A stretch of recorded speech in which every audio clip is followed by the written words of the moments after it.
The dining room table was right here, and I used to lay behind the table. And you know that hutch we have at home? The hutch that, you've got stuff all over your face. You know the hutch at home that has the picture of you in the tie-dye dress? That used to be right there.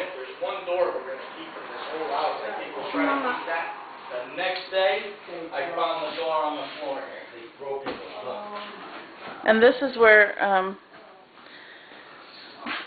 Mima and my dad had a bedroom, and the bathroom was only up to here.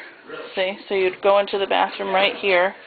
There was no shower there or anything. There was just a wall with a mirror. There was a toilet and a sink and the door. And then out here, right over here, there were closets, great big closets, and that's where my dad kept his gun. Sometimes, and sometimes he kept it upstairs.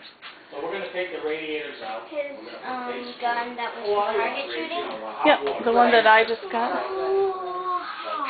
What'd you do?